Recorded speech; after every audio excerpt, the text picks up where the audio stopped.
What scares you more than anything in the world? Heights, public speaking, spiders, snakes? According to the internet, these are some of the most common phobias. A phobia is defined as an extreme or irrational fear or aversion to something. Since I was a kid, swimming in deep, dark, murky water and having no clue what was swimming around me has been my biggest phobia.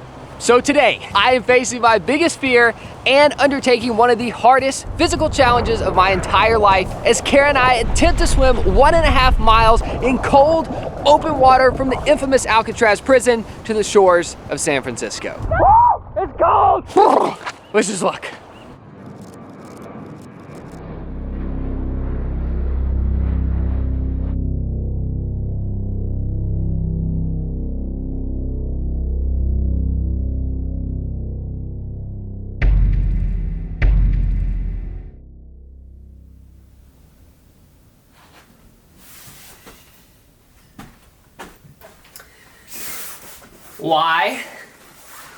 Why are we doing this?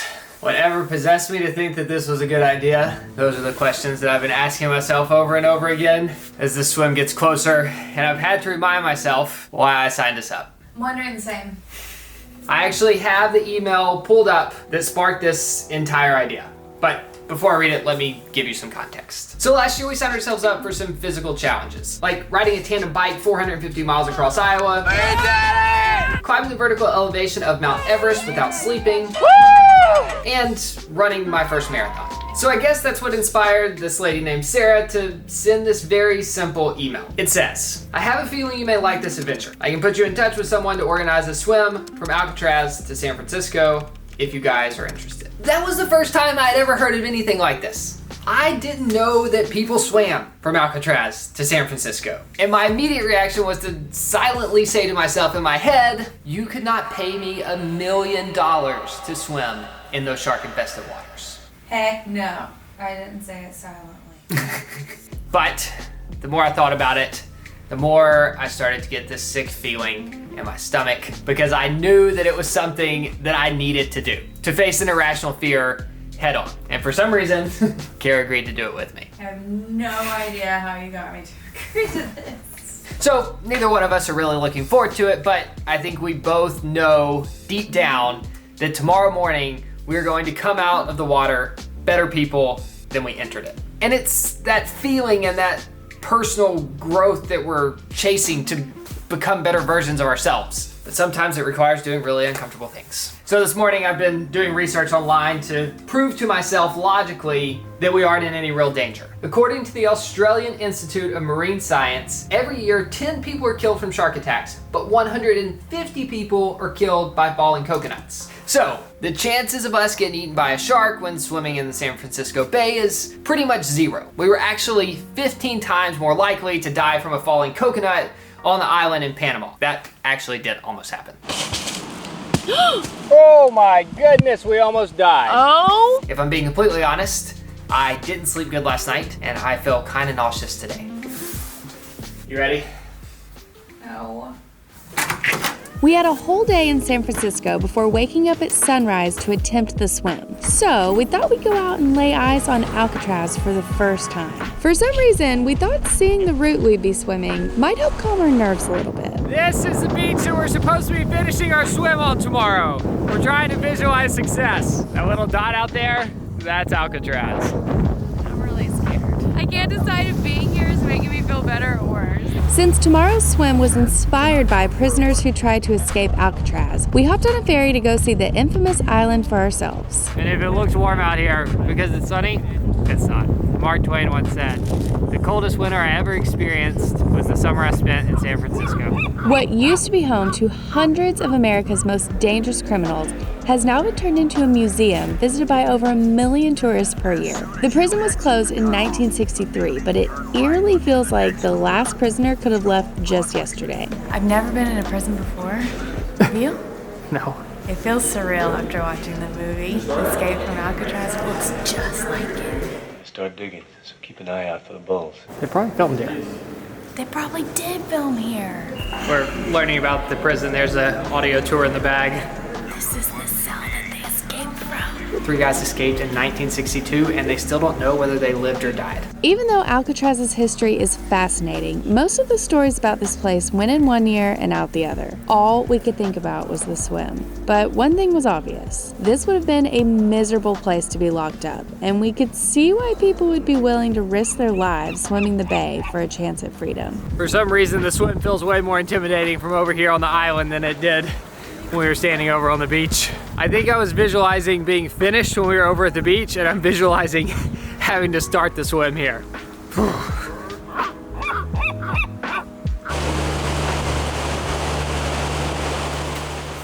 Okay.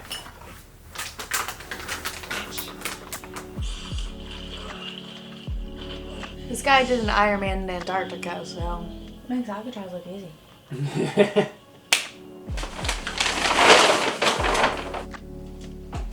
Do you think anyone who has never worn a swim cap has attempted to swim Alcatraz before? Do you put your ears in or out? Probably out. Surely in. No, I think you put them out. No. Is that how you're supposed to wear this? No. Oh, this is terribly uncomfortable.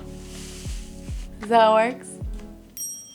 So here's what we've got for tomorrow morning. A wetsuit, neoprene socks, body glide, goggles, swim cap, and earplugs. That is everything that we'll be wearing on our body when we're in the water. We've never worn any of this before. I ask people on Instagram for advice since we have no idea what we're doing. And I feel like we've gotten some really good stuff. I like this one. It's okay to pee in your suit. It will keep you warm. I'm totally peeing in my wetsuit. Smother yourself in Vaseline. That's a popular one. Be careful, they never found those escaped prisoners. Ah, this person says keep your swim cap over your ears. When taking a breath, use crocodile eyes. So like... We're also, we're watching swimming videos. This is how you know you're unprepared. At this point, no amount of messages that I can read is gonna really change the outcome of this, even though I feel like it will. I feel like I'm gonna like read enough that I'm just gonna have all the knowledge that I need to be successful, but we're either gonna do it or we're not. Oh! See you bright and early in the morning. Before we go any further, we want to say a big thank you to Surfshark for sponsoring this video. Hopefully this is the only shark we talk about today. Surfshark is the VPN Nate and I have been using ever since we heard about it over 2 years ago. If you've never heard of a VPN, it stands for Virtual Private Network, which helps keep you private and secure online by encrypting your internet activity. This is especially important when connecting to random public Wi-Fi's, which is one of the reasons we love Surfshark, because that's pretty much our life. But a VPN can be used for more than just security. You can also use it to unlock content that isn't available in your area. So if you want to watch The Office on Netflix again, it's super easy to change the virtual location of your computer to access a whole new content library. I am jetting off on an international business trip. Where are you going? To Canada. If you don't already have a VPN, we highly recommend Surfshark. It's also the only VPN that offers one account for unlimited devices. So go use our code Kara and Nate to get 83% off and 3 extra months for free. Plus there's a 30-day free trial, so there's no risk to try it out. Just click the link in the description below. Okay, back to the video.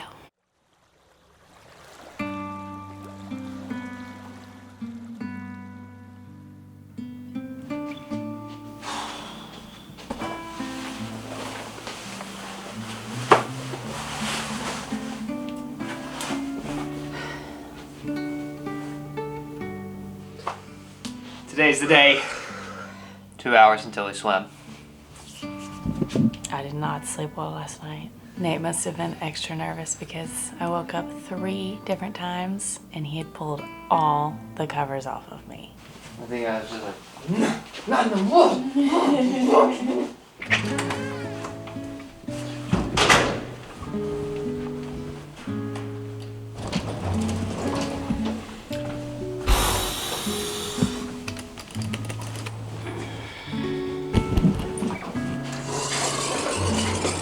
It's not warm, but it's not windy. Thank you.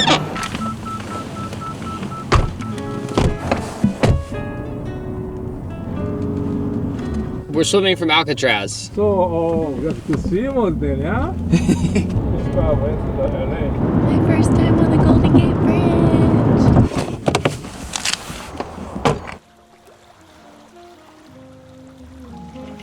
Fingers are already frozen.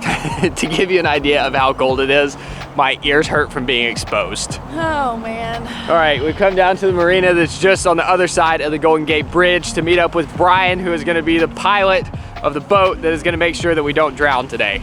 Morning. We're doing this under the supervision of professionals. We are completely unprepared. We did one ice bath. Oh my God! We swam for 15 minutes in the ocean one time. I swam laps in a pool once when I was in high school. We're completely relying on our mindset to get us through this. Our number one priority is safety. Right? So safety is absolutely fundamental. Before Brian gave us a full safety briefing, I finally got to ask the question that had been burning in my mind since our visit to Alcatraz yesterday. Do you think that the guys who escaped from Alcatraz absolutely lived? You think they made it? From our point of view, yeah. There's no question. I already have the shakes, I'm so cold. I can't believe I'm wearing a puffy jacket. I'm about to get in the water.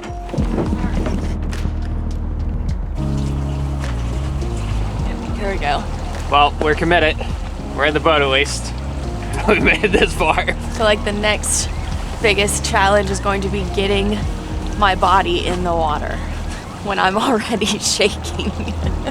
These people are crazy.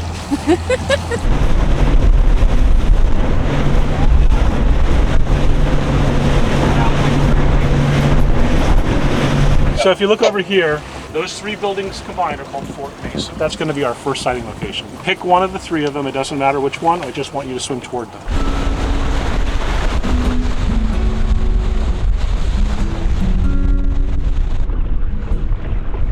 Water temperature right now is 53 degrees. Air temperature is about 52.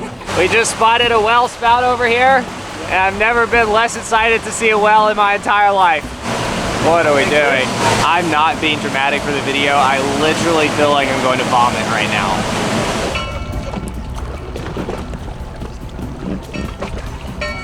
This is Sylvia. She's gonna be our angel swimmer, and she's swimming without a wetsuit. She also did the swim round trip pregnant. Just to be clear, she's a good kid. She's 17 now and she's fine. And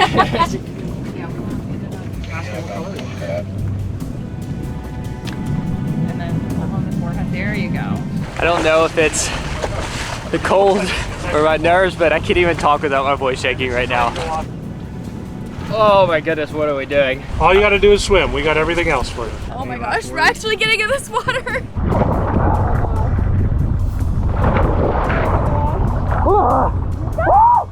It's cold!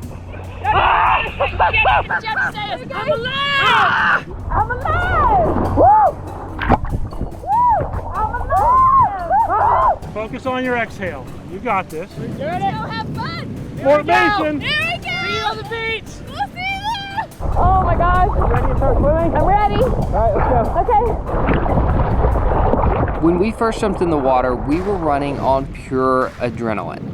The combination of my heart beating 1,000 miles per hour and the cold water made it almost impossible to catch my breath. It was everything I could do to make myself take a few freestyle strokes before I'd have to doggy paddle back up to the surface, put my head above water to try to catch my breath. I had thought the cold would be the hardest part of this swim for me. Turns out it was the least of my problems. I began to panic because I could not catch my breath no matter how hard I tried. Keep swimming. You're looking great. Not to mention, it was pretty much the first time we had ever swam in open water. And the wind, the waves, and the current were not kind to us. Having never done anything like this before, it felt a bit like being in a washing machine. It was hard to see where we were going, and I'd take in a new mouthful of water every couple of minutes. I just swallowed my first big gulp of water.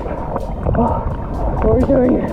I'm just working on controlling my breathing. Brian had warned us about this panicked feeling, so I knew it was normal, but I needed to overcome it because he said he can tell when swimmers aren't okay, and oftentimes for safety reasons, he'll pull them out of the water until they calm down. But I knew if I got in the boat, there was no way I was getting back in the water. So even though on the inside I was ready to cry and just quit, I was still smiling at Sylvia and giving her a quick woohoo every time she looked at me, hoping to trick her into thinking I was fine. But I had a feeling she could see right through me. They just kept encouraging us to do 5 more strokes. 5 more freestyle strokes, then 5 breaststrokes with my head above water. Keep swimming. You got this. 5 strokes. Give me 5. Keep going. 5 freestyle, 5 breaststroke. Keep the freestyle going. just 5 more strokes. We're about a third of the way right now, but they're looking good. Keep swimming, guys, 5 and 5. So the key on this swim for any swimmer is they have to keep going, forward crawl, or what we call freestyle, right? So they got to keep swimming. They're going perpendicular to the current right now, which is perfect. It'll move them across in the fastest possible time. You're there, you're halfway across. Halfway there, you're making it. Keep swimming. The cold water kind of shuts the brain down a little bit. They're not hypothermic or anything near it. They're doing great. As long as they keep driving forward, you'll be able to get right across. Once we reached the halfway point, I felt like I was finally hitting a bit of a groove. My 5 freestyle strokes turned into 20. My heart rate started to slow down, and I finally felt like I had a little bit of control. And that was the first time during the entire swim that I thought about sharks. My eyes started wandering down into the deep, murky water beneath me, and I promise I started seeing shadows. I can't remember what snapped me out of it. It was probably swallowing some more water or something like that, but I knew I could not let my mind wander back there again. You know, our job out here as pilots is to make sure that we've already managed traffic, we've already coordinated with the Coast Guard, we've got the course set, everyone's aware of what we're doing here, and we're on the lookout nonstop for any other approaching vessels, and we're within 10 seconds of them if they need to get on the boat for any reason. So we're doing really well. Hey, you're pulling right. I need you to go left. You're in the wreck zone, quarter mile. 1/4 mile to go. I see the beach, let's go! At this point, I finally felt like I was in a bit of a rhythm, or at least I wasn't swallowing as much water as before. But then I realized just how cold my body had gotten. It felt like we had been in the water forever. Keep driving into that beach, hard. I had no idea how long it had actually been, but I knew I wasn't getting any warmer, and the beach still felt so far away. Take care. You're doing amazing. Thank you! Here's the most important part.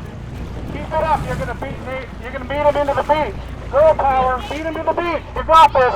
We were told that if we took too long to get across, we'd be forced to get back in the boat due to risk of hypothermia. Just as I was starting to have those thoughts, I heard the cheering. We posted our potential finishing location on Instagram the day before.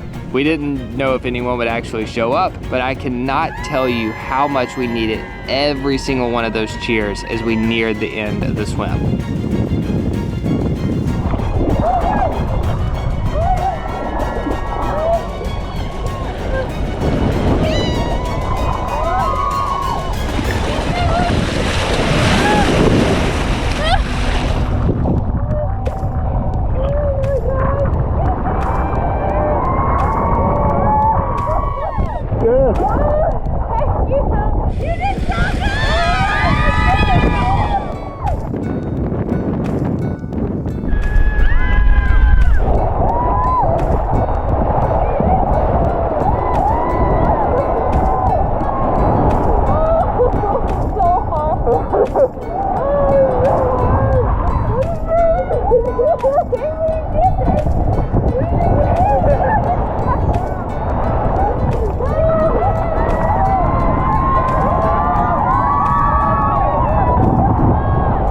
Our brains and our faces were completely frozen at this point, and we were both feeling about half human. So, in case we didn't say it in the moment, we want everyone who showed up on the beach to know just how thankful we were for the coffee, pastries, and puppy snuggles. We will never forget this feeling and this moment, and y'all made it so special. Thank you.